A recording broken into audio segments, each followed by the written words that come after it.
She had weight out of the house. Hey Krishna Pranasindhu Dino Bandhu Jigatpate Gope Sabhutta Radha Kanta Namaste Hare Krishna Krishna Krishna Hare Rama Hare Rama.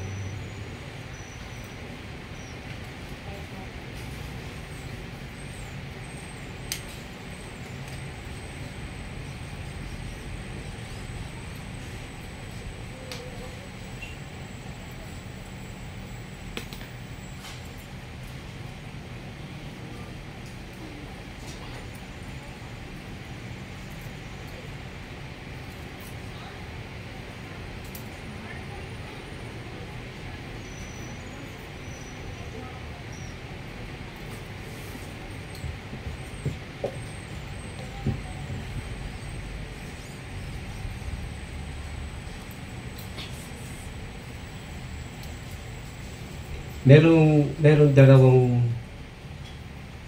karma na magbibigay uli sa atin ng paulit-ulit na kapanganakan at kamatayan. Ito yung good karma at saka yung bad karma.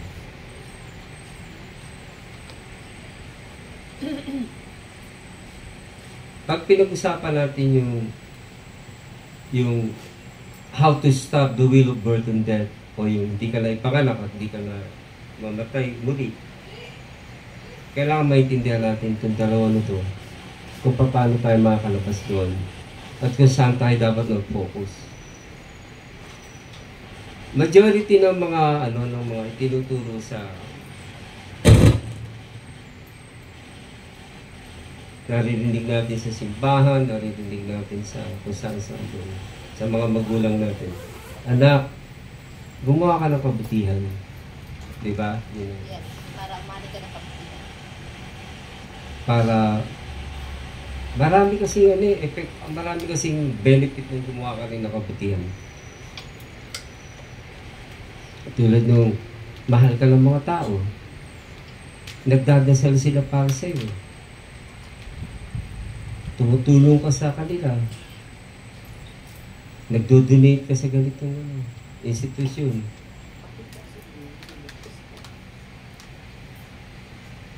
So, ang balik nito ay kabutihan. Magandang kaloob, magandang karma. Good karma. Good karma. Diba ito yung tinuturo natin sa mga anak natin at natin. Kailangan mabuti kang bata. Pero, itong kabutihan na ito, para tayo nagtatalim ng seed, buto ba? Pero isang puno, magiging isang punong maganda at matamis ang bunga. Ang tanong dito, sino babalik dun para matikman mo yung matamis na yun? So dito nag-enter dito yung reincarnation. Papasok ka dun sa sa reincarnation na ipapanganak ka ulit.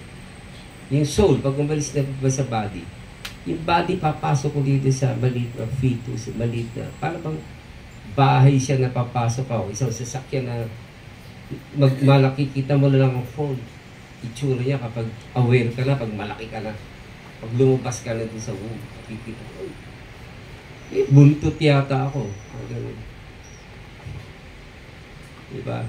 O kaya, Miss Universe, grabe. Ganda ng mukha niya. Pinanganak agad, maganda na, may pera pa. Di ba maraming ganyan mga tao? Kasi because yung yung seed ng good karma na yun, pinanganak ulit. So kapag pinanganak tayo, nandun yung good karma, nandun yung birth, yung diseases, yung old age, and death. Ang mga tao na nag-identify the body is the self, pag pinag-usapan ng kamatayan, they don't want to listen it. Ayaw niya papakinggan yun. Mas gusto niya lang pag-usapan natin yung magandang darating sa ating buhay.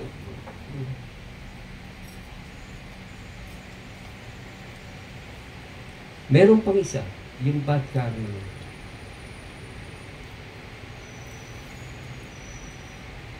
Ito yung ayaw na ayaw natin gawin. Pero halimbawa, ang isang ina, umiiyak ng dugo na yan, talagang nagmamakaawa kay God. Sana yung anak ko magbago na. Kasi puro ano ang ginagawa. Alam mo, kahihiyan sa pamilya. Out of control yung mga isip niya at saka yung senses niya. Pag nakakita ng alak yan, nalimutan na lahat. Pamilya, kakainin mami ang gabi. Ano kaya kakainin namin? Inubos na sa inuman kasi nga, hindi niya makontrol yung dila niya, yung pang-amoy niya. Yung mind. At sinasabi niya, sige. Todo mo na kasi baka nandiyan na yung happiness na hinahanap mo. Hanggang sa pag-uwi, hindi na makontrol ang sarili. Gulong-gulong na sa kalye. May nakita na kayong ganun tao. Sobrang kalasingan. Alam mo? Natatanda ko nung may mall pa kami. Pag may handaan doon sa amin, nung mga darating nga, yung mga CEO, yung taas ang position, mga naka-Amerikana yun. Kala kanina yung meeting ko kanina, naka-Amerikana sa bangko kami. Pagdating sa akin, naka-t-shirt na akong ganito, lahat naka-Amerikana. Siya ba? Siya na nga ba? Ba't naka-t-shirt? Tawa na ako. So, pag doon sa akin, darating yun talagang grabe. Service ka CEO eh.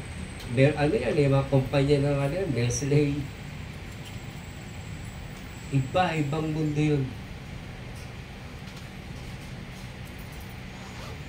Pag nalasing na, pag nakainom, hindi nakakainom kasi umiinit.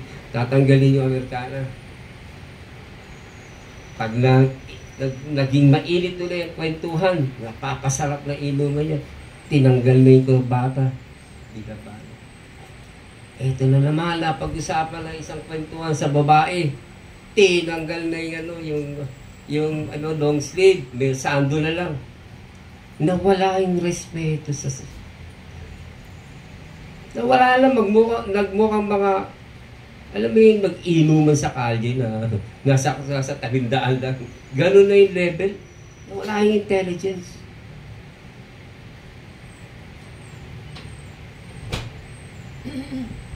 So, ang ina umiyak. Kailan ka pa magbabago? Di ba? Yung talagang nakakahiya na yung ginagawa niya. Puro bad karma. Nangingikil, nang-hold up.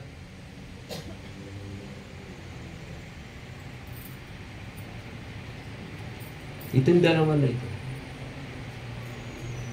Good karma and bad karma. Itong dalawa yung dalawa na yun. Dito lang tayo nagpapaikot-ikot sa kamatayan at kapanganakan. Pag gumawa ka ng bad karma, matitikman mo lasa. Pag gumawa ka ng good karma, matitikman mo lasa.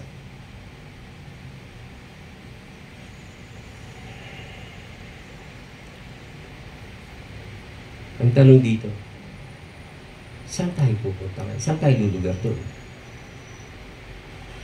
Saan doon? Ang itinuro lang sa akin sa eskwelahan, tinuro lang sa akin sa simbahan, na kumuha ka ng kabutihan mo, kung gagawa ng kasamaan. Kaso doon sa dalawa na yun, babalik ka ulit, na meron ka na namang katawan para mag-suffer sa diseases, old age, and death. So, parehas lang. Namatay ka ulit. Nagkasakit ka na naman. Tumanda ka na naman. So, saan tayo doon?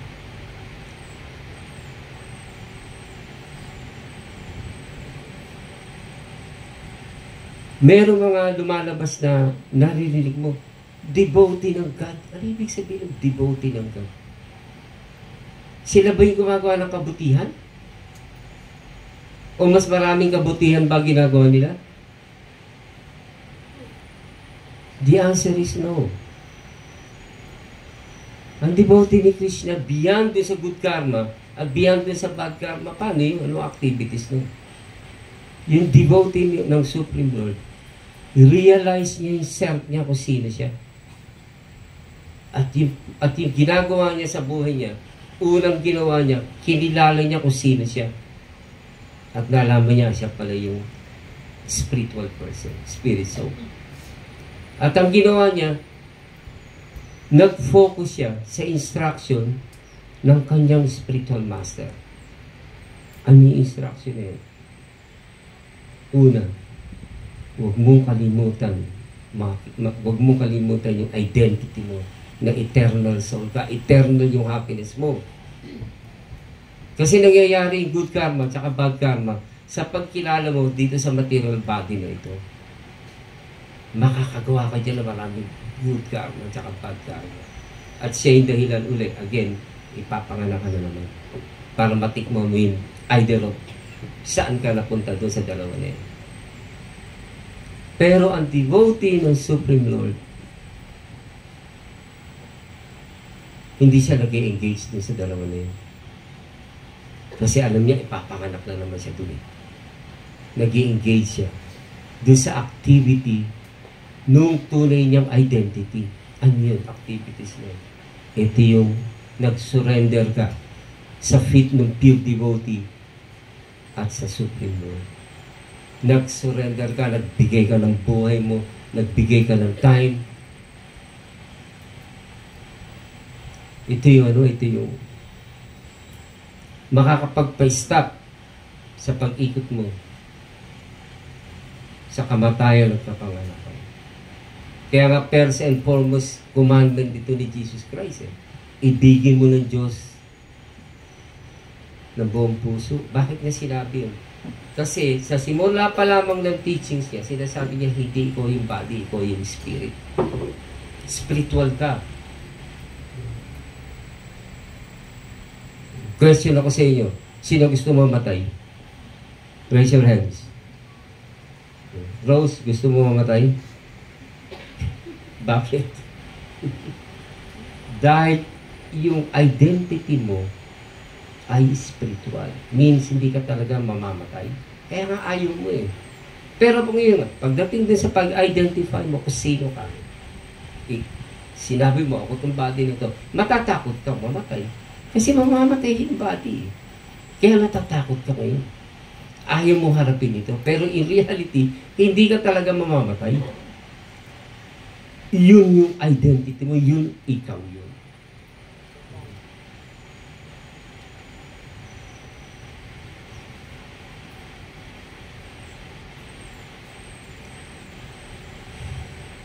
Kaya makikita mo mga devotee ng Supreme Lord, walang pagod yan. Ang parating na sa isip niya, si Krishna. Kasi nandun yung source. Nasa kanya yung happiness na hinahanap natin. Tinawag natin siya si Yahweh, si El Shaddai, si Kristo, si Krishna, si Allah, si Buddha. Ano man yung tinatawag mo, pangalan na alam mo na malapit ka, may relationship ka, go ahead.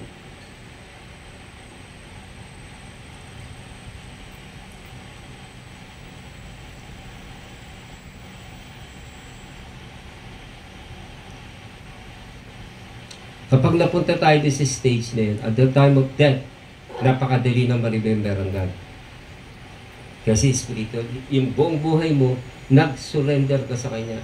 Pinigay mo yung buhay mo, yung time mo, money, everything. Siya yung center ng life mo. So yung dalawang magbibigay sa iyo na matatali ka itong good karma, bad karma na to. Hindi na siya maninirahan doon. Kasi nga, ang center lahat nun ay si Krishna. Unlike yung dalawang good karma, bad karma, ang center nun ikaw, sarili mo. Kaya ka nga nakagawa ng maraming karma. Dahil nagdidemand ang dila mo. Gusto ko yan. Gusto ko yan. Tamis niyan. Pero sa mga devotees, lasa ng tae yun. Sa Tagalog kasi, it tastes like shit. O, ano ba sa Tagalog no? Ano? Sa Tagalog, ano yun? Lasang tae. Gross yun. Pero yun ang katotohanan. Yung mga nag-start nga mag-vegetarian lang ngayon eh. Within 3 months, ang baho. Ganyan at taasa na mga kamay eh. Oh, baho yan. Yung devotee ni Krishna, narating niya yung natural taste. Narating niya yung walang effort na sinechant niya paulit-ulit ang holy names, ang banal na pangalan ng Diyos. At ini-engage niya yung dila niya, yung ilong niya, yung smell, yung mata, yung tenga, yung mga sense of touch niya, yung mga daliri niya. Ini-engage niya lahat yan, pati paa.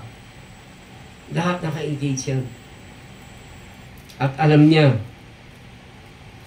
hindi siya gagawa ng bad karma.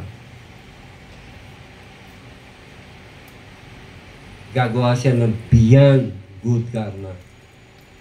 Yung hindi na gagawa, hindi ka na uli magtatanim ng isang buto na ipapanganak ka para matikman mo yung kabutihan at magandang kalooban niya.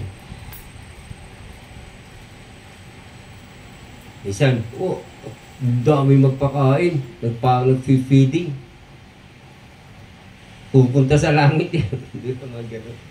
But actually, good karma lang yun. Hindi pa yun talaga yung pupunta ka. Kasi nga, titikman mo pa yun. Papanganak ka ulit para matikman mo. Ngayon yun lang ito narinig. Sa ibang church, tinuturo ba ito? Nadidiscuss ba ito?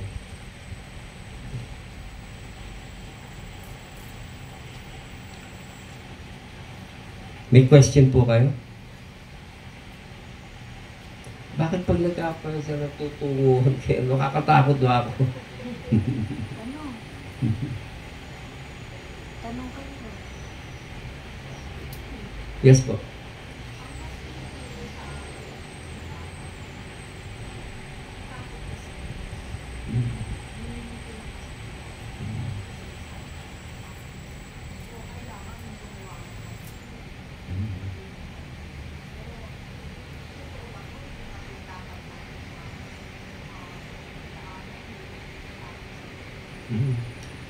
Di ba minsan pag sinabi ng mga mga lolo lola sa isang dadaanan, "Uy, huwag kang dadaan doon. May lumalabas doon." Tama? Ikaw naman, takot na takot ka. Hindi ako dadaan doon. Hindi ako gawin nyo kasi meron doon, lumalabas doon. Pero yung ideas nung matakot ka sa Diyos, parang isang weapons ba na? Pag hindi ka sumunod sa gagawin ko sa iyo, tatakutin ka ba? Isang weapon to na ginagamit nila. Matakot ka, gumawa ka, para bang makontrol mo yung mind mo, makontrol mo yung mga demand ng mga senses mo. Kasi nga, pupunta ka sa impyerno. Ginagamit nila itong ano na. Pero kung ang makaka-associate mo, yung mga devotees o yung mga spiritual master na galing mismo sa disciplic succession mula kay God. Nag-appear siya to 2 million years ago, nag-appear siya 5,000 years ago, nag-appear siya 500 years ago lamang. At itong succession na ito, ng mga spiritual master na ito, na nag-put ng effort na lahat ng birth nila talagang nagtuturo sila. At tinuturo lang nila isa lang. Ibigin mo yung Diyos, huwag kang matakot. At itong tao na to, itong living entity na to, hindi siya parang principal sa school. Alam niyo yung principal sa school, pag nakita mo talagang o kaya yung judge ba? Pag nakita mo, may hawak na pangpamukpok di ba? Hindi siya ganun. Para siyang, alam mo yung isang relationship sa isang sanggol. So sweet ba? Ang lambot ng ano niya, ng body niya. Ang sarap yakapin ng lalo na kung makulit na. Yung medyo mataba lang siya, sarap kurutin, magano'n, sarap yakapin. Tapos pag lumaki na, yung, alam mo yung gumagawa na ng kahihiyan, ang sarap patayin na. Dati, so kita. Minamahal talagang di malapitan ng lamok, talaga namang, di ba? Papatayin mo yung lamok Hahabulin mo pa kahit saan siya pumunta. Papatayin mo talaga. Pero nung lumaki, nagdodroga na nakukulong sa kulungan dahil kasi daming ginagawa kasalanan. Ang sa sinasabi, patay sana, pinatay ko na to nung nasa loob pa na. Di ba ganun? Pero ang Supreme Lord, hindi ganun. Yung isang best example, yung isang sanggol na, yung mga ano na, mga 2 years old na, yung talagang nanlolang bibiro na, yung ano yun. Yung mga lola talagang kinalimutan na lahat. Basta't wag lang iwanan yung apo. Sasabihin pa sa akin, pag-asawahin mo yung mga anak mo para magkaroon ka na apo. At ano ba meron dyan? Ang tamis. Biglang pagdating ng 16, 50 years old, sasabihin ng lola, sana pinatay ko na lang yun. Nangyayari ba yun? Hindi.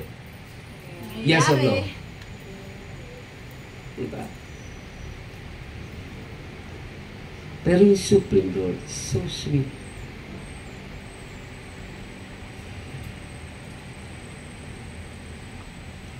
Pag pinag-isapan natin ng material happiness, pera, dami kong kwento dyan. Kasi doon ako pinanganak. Ikaw, sabi yung ID, ikaw nga sabi yung wala dito. Meron kaming ma-attend sa atin dito, ano namin yun eh. Pag bata pa ako, naglalaban na sa amin yun eh. Oh, ito, witness ka, lumaki ka sa amin. Kita mo yung Morales noong araw, di ba?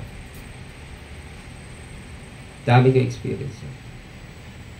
Dami ko ikukwento sa inyo. Kung nandyan kayo, matuturuan ko kayo paano kayo makaka.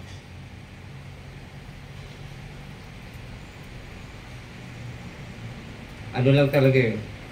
Yung nga yung karmang pinag-uusapan natin, bawat isa sa atin. Hindi natin alam kung gano'ng karaming kabutihan yun. At one day, mamumulaklak yan. Hindi na. May edad ka lang doon darating. Ang dami naman ito. Paano ko ubusin to? Doon ka na mag-ingat. Kasi bago ka umalis sa katawan mo, makakaipon ka na naman dyan ng mga bagong bad karma. Diba, sa umpisa pa lang, diba, kulang. Ang mag-asawa, nagtutulong yan. Iipon na mag-iipon na. Na hindi nila inaakala na mayroon parang good karma ang darating. So, nadagdagan ngayon ito. Dahil sa nag-ipon ka lang ng ipon, nagtiis ka, hindi ka umiinom o hindi ka kumakain ng marami, o kaya tiniis mo na at yung attraction mo sa alak, attraction mo kung saan so-called happiness dito sa biglang, tiniis mo ng ilang years, tapos biglang eto na, dumating na yung good karma. Hindi mo alam. Biglang, umutok. Ayan, nasa alak mo. Nagdidemand yung mga senses mo. Sige na. Eto na, di mo na kayang ubusin yan. Hindi mo alam yung gagawin mo. Magtatanim ka ng bagong seed. At in the future, papanganak ka at titikman mo. Balik ka uli na naman sa kahirapan pag take birth mo. Kasi inubos mo na yung good karma mo eh. Parang gasolina lang yan. Nagpa-full tank ka, tapos ginamit mo ng ginamit. Punta ka dito, punta ka dito. Tapos naubos, tigil ka. Puro mag-aano ka na naman kung nakasasakyan ka. Maglalakad ka dahil wala ka ng good karma. Inubos mo na eh. Di ba may mga ubod ng yaman biglang naubusan? Dati yung ganito. Tingnan mo ngayon, no? Yung ng babae, ng lalaki, inom, sugal. Tingnan mo ngayon ang buhay. Wala na. Kasi nga, inubos na yung gasolina. Ngayon, dati naka-Mercedes-Benz. Ngayon, naka-tricycle na lang o kaya naglalakad. Ubus na eh. Isang responsibility po ng mga preachers o ng mga devotees ng God. Ano man ang tawag sa kanya, pastor o responsible niya na ma-deliver niya ang tunay na instruction ng God. Kapag dinala mo siya sa salvation, ito yung daliri mo nakatulong sa sarili mo, at ang sinasabi niya, Magpakaligaya ka na magpakaligaya ngayon kasi iisa lang ang buhay. Di ba? Isa lang daw ang buhay. No. Hindi ka nga mamamatay eh. Spiritual ka. Yung body lang ang mamamatay. So mag-iikot ka ng iikot dito sa kapanganakan at kamatay. Kailangan ma-stop yun. Ano yung activities nun? Para marating natin yung hindi ka natatakot sa God. Pag sinabi siya, dapat matakot ka kay God kasi pupunta ka sa dagat-dagatang apoy. Demonyo ka. Ganyan, ano, may buntot ka, may ganun ka. Ganyan. Ako, pag pumunta ka sa atin, di ba, may simbahan doon. Ma'am, di ba? May simbahan doon. Tuwing umaga doon, mayroong misa, di po ba? Hanggang ngayon yun, non-stop yun. Minsan, pinakamalaki kami na tindahan na alak sa buong Luzon ito, itong south na to. Hanggang Divisoria, tinatalo namin basta sa presyuhan. Number 1 itong Morales na to. Di ba, ma'am? Pag may dumating na 5 container van na 40-footer, gin, isang araw ubos. Imagine yung lakas nun. Million isang araw ang kinikita. Ma'am, sir, tutoy. Umamoy sa isang misa ba? Umamoy. Ang amoy yung parang patay na kulang sa formalin. Jello, ano amoy nun? Kulang sa formalin. Taga. Grabe, di ba? Isang umaga umamoy. Nakulat kami lahat. Sabi ko, ano yan? May namatay bang mga daga o ano? Hindi pinansin yun. Pagkatapos ng misa, nawawala yung amoy. Hindi kinabukasan. Umamoy. Pero wala ako nung kinabukasan eh. Tinikwento lang sa sabi sa akin, Sir Boy, umamoy na naman. Ang baho. Taranta na mother ko. Kasi yung mga nagsisimba rin, sila mayora ng Binyan. Gano'n ba? Santa Rosa, dito nagsisimba sa amin yan eh. Dito sa hindi na pumupunta, natatakot sila. Yun yung sinasabi mo na natatakot sa Diyos. Ano yan? Kasi simba eh. Di ba dapat natin si God, tapos, ba't ambot? Mang narinig mo yun, istorya na yun? Hindi mo narinig yun? Ito ang nangyari doon. Natakot na mother ko. Ginawa niya. Kinausap niya si Mike Vilarte. Pero bago niya kinausap yun, kami magkakapatid, nagtanong siya. Saan kaya galing yun? Pero sinabi ko sa kanya, dahil sa mga tinitinda natin, may kasi karne, may isda, may alak, may sigarilyo, hindi niya ako pinapansin. Kasi ang tingin niya sa akin, bata ka sa akin. Parang alam mo yung mga magulang, bata ang tingin sa anak eh. Kahit may mahaba na mga balbas, di ba? Tingin mo pa rin, maliit na bata, hindi mo pa kung ganyan eh. Nakipag-usap siya kay Mike Vilarte. Nung nakausap niya si Mike Vilarte, tinanong siya, ano ba nature ng business mo? Sabi niya, supermarket. May tinda ka alak? Yes po. Yun ang dahilan kung bakit may amoy. Hindi yung unang araw, sinaoli na sa San Miguel. Pero mo yung San Miguel, bumaksak yun ano namin, sinaoli namin lahat yung laman ng bodega. Pero mo, wala silang, na menos nila tracking, driver, ahente. Na menos lahat yun. Kami nag-operate nun eh. Baksak. Yung buong ilang months na yun, zero ang sale nila kasi sinuli ang alak. Yung unang araw ng sole, yung amoy nung every morning lang eh, binabawasan. Nabawasan ng amoy. Tapos the second day, bumaba hanggang sa maubos. Nag-zero. Wala yung amoy. Pagkatapos nun, after siguro mga 3 weeks,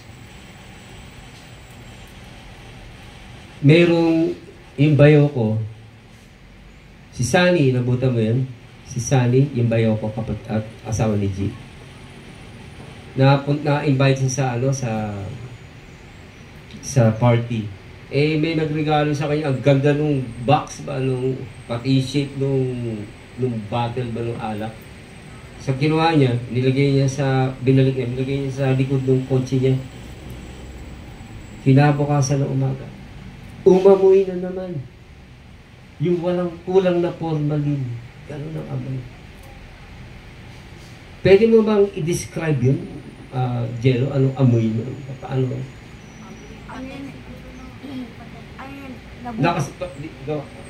Para marinig mo lang. So, si Jello kasi, embalsamadora to eh. Kaya malalaman natin. Ayun. Nabubulok siya to na body, sample na lang yung daga. Yun, sobrang baho nun. Hindi mo kayang i-dig yun. Lalo na sa human yun. Yes. Yung daga, i-consider natin na sa human siya. Hindi nyo kayang sikmurain talaga. Hindi kinakaya ng sikmura. Ganun siya kabaho. Hindi siya kaya nga kami pag may sarili akong talaga kailangan nakaganon yung mukha ko. Kasi hindi ko siya kaya. Bakit ko to pinag-usapan natin ito? Kasi yung good at saka bad karma, paulit-ulit kang ipapanganak at maaamoy mo yun. Maaamoy mo yun. Bakit natin sinali ito sa usapan? Kasi yung mga devotee ng God, hindi sila umiinom ng alak. Hindi rin siya nagda-drugs. Hindi rin siya nagsusugal. At lalong-lalo na, hindi siya nag-i-illicit sex. Means, hindi siya nakikipag-sex kahit kanino. At yung last nun, hindi siya kumakain ng pinatay na animals. Vegetarian siya. Yung healthy lifestyle ba. So, itong activities na to, hindi pa siya spiritual. Nandun pa din siya sa material plane. Pero siya na yung magiging yung connection mo na isang step mo pa na kay Krishna ka na. Nandun ka na sa association ni Krishna. At kung aalis ka pa dun sa stage na nakikipag-away ka, mahilig ka manira ng tao, nakikriticize ka, dinadown yung tao. Pag umalis ka dun, one step forward, nandun ka na sa association ni Krishna. At doon, matamis na doon. Hindi ka na matatakot. Pag sinabi sa'yo, hindi ka ba natatakot sa ganyan? Hindi, ba't ako matatakot? Napakabuti niya. Supreme protector siya. Biro niyo, hindi lang natin na-appreciate yung mga hangin na yan. Ang init, di ba? Biglang may hangin. Biglang nasa lugar ka na napakalamig. Si Krishna lahat yan eh. Binibigyan ka ng water, binibigyan ka ng food, binigyan ka ng mabuting mother, mabuting father. Galing kay Krishna yan, si Krishna yan. Dapat mo ba siyang katakutan? Ang problema nga lang kasi sa atin ngayon, since we identify the body as the self, itong mata, tinitignan natin na tayo na ito. Yung mata, ikaw na yung mata.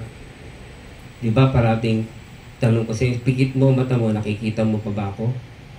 Di ba nakikita niyo ako? Diba wala? Pero pag binulat mo, nakikita mo na ako. Diba? Meaning, yung mata na yan ay window lamang mo yung soul, yung spirit. Kaya takot ka pag may logs, ka dadaan doon, may multo doon. Hindi ka talaga dadaan kasi di mo nakikita eh. So ganito din dito. Ginagamit ito na simbahan. Ang problema, okay Father, okay Pastor, sige. Nakita mo ba siya? Inintroduce ba doon sa succession nyo kung ang mukha ng supreme person? Na-introduce ba? Ha? Hindi. Kaya nga, tinatakot ka. Tinatakot. Hindi yun ang hindi yun ang spiritual life. Merong batas si Krishna na sinasabi niya, ang pag-ibig sa Diyos ay walang pwersahan. It always based on freedom.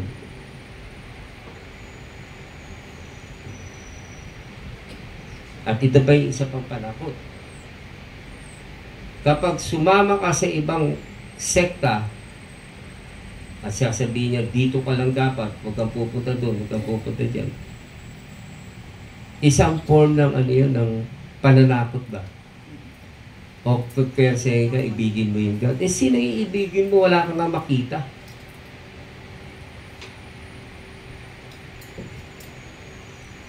Pwede mo bang ibigin yung mga, ano, yung mga plastic, yung mga bakal doon sa, ano, sa... Pero galing lahat kay Krishna yun. So kung nakaka-associate yun sa disciplic succession, pagsimula pa ng, sino kaya yun? Napakagandang bata na yun, o kaya, sino kaya bino-worship mo yun? At kapag naipaliwanag sa'yo ng dahan-dahan, walang pwersahan, maiintindi mo, galing pala yun sa disciplic succession. Million years ago. At hindi na putol kahit minsan. Itanong ko nga kaya yung disciplic succession sa kabilang sekta. Tapos pakinggan nyo kung ang sagot nila. Si Jesus Christ po ba ay merong disciplic succession? Sino yung guru ni Jesus Christ? Kasi nag-set ng example si Jesus Christ. Sino yung kanyang guru, teacher niya? Ha? John? John the Baptist. Nag-set siya ng example. Sino yung teacher ni John the Baptist?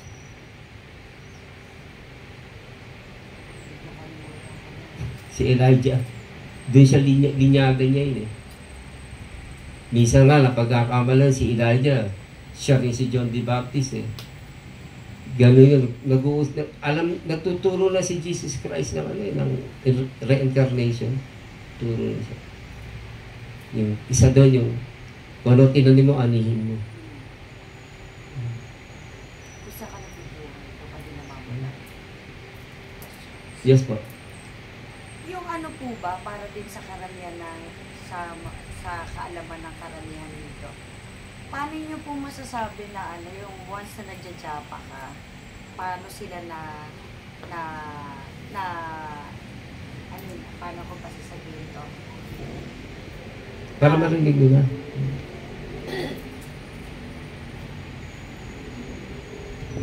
Para po dun sa ano, para po dun sa Bal sounds. ikararami. Paano nyo po masasabi yung japa na pag nagja-japa kami, paano nyo masasabi na kami ay maliligtas or magkaklaro yung aming kaisipan? Okay. Yung holy names, kapag narinig mo yung sa lips ng pure devotee galing dun sa disciplic succession, pag dun mo sa kanya narinig yung 101%, guarantee ka na. Kung hindi man, meaning guarantee, babalik ka na. Soon. Pwede hindi itong lifetime na ito dahil hindi ka nagsurrender. Pero sa susunod, take birth ka ulit tao at ipapanganak ka sa pamilya ng mga devotees.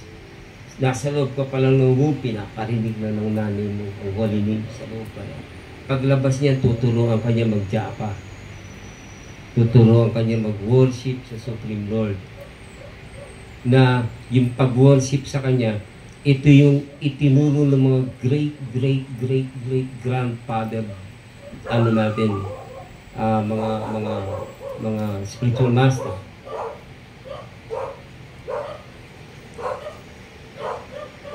So yung yung simula ulit ng spiritual life mo. Pwede hindi ngayon dahil hindi ka pa decided. Hindi ka pa sige, bigay ko na yung buhay sa'yo. Namatay yung body mo wala ka pa dun sa stage na yun. Pero in-arrange ni Krishna, dahil narinig mo yung holy name sa lips ng pure devotee, inarrange siya na take birth ka as human ulit. Yun ang special dito eh. Hindi ka magte-take birth ng animal eh. O mas lower pa dun eh. Human. At magiging nanay at tatay mo ay mga devotees. Parang yung mga ano ko yan. Diba? Laki nakita niyo sila. Ganito yung sinasabi ko. Yung nakaraan, nalimutan mo na yun, arrangement ng material nature yun. Di mo na maalala yun. Ang maalala mo na lang, itong ginagawa mo ngayon. Na, nag-put din pala ako ng effort no nakaraan ko. Nag-sacrifice ako doon. Nag-penances ako doon. Lahat, ginawa mo. Pag take birth mo ngayon, bit mo lahat yung mga magagandang ano na yun. Dito sa nagkaroon ka ng nanay na mabuti at tatay na devotees. So dito, yung lahat ng ginawa natin ngayon, parang akala natin nag-party lang tayo, nagkantahan tayo, nagsayaw lang tayo. Actually, yun yung process. Di ba yung palas-pasan, ganyan ng mga tao sa saya nila? Yung dancing. Ito yun. Ito yung kirtan na yun. Paghahanda. Kaya lamang, ito yung matanda itong ginagawa natin. Yun, hindi masyado pang purify yung mga tao during that. Takot pa ka, sabi nga ni ano. Takas sa dagat-dagatang apoy. Diba? Mga takot ang mga tao sa Diyos. Nung panahon ni Moses, takot na takot sa sinasabi doon na hindi mo pwedeng tignan ng God. Eh, paano nakatingin sila sa apoy? Talagang mahirapan na mata nila doon. Bulag sila. Pero pag nakita mo ang God, He's so beautiful. Ang pagkaka-describe sa scriptures, He's so beautiful. So attractive.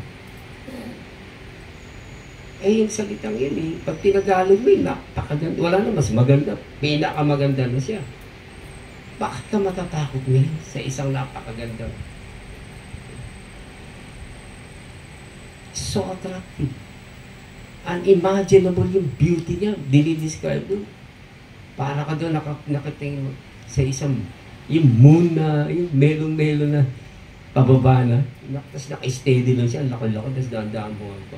Yung pagkakadescribe, beauty ng Supreme Lord yun. Tapos ikaw attract. Hindi ka, tinitignan mo maigi. Ganda hanggang sa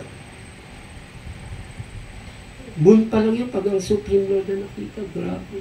Meron nga ako isang bisita rito. Dumating. Sabi niya, ganda naman ang batang yun. Naglalaro daw sa loob. Ganda naman ang batang yun. Pagpasok doon sa loob natin, sabi niya, Tuboy, sinong bisita mong batang ganda-ganda? Biglang, alika. Nasaan dyan? Mahanap niya. Nasaan yun? Pumunta sa siya kung saan. Ang ganda naman nun. May pinakita ako sa isang book sa kanya. Ni Krishna nung bata ako. Yan na, nakita ko.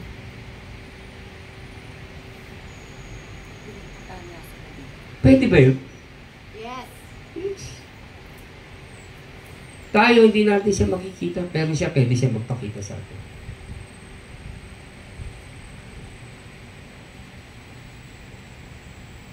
Okay? Sabi ko ba?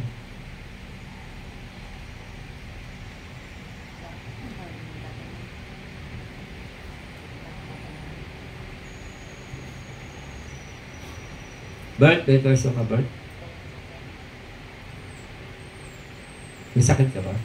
Okay ka na? Thank you. Okay, Harbor. Teka, Harbor! ano muna tayo? Ano muna tayo?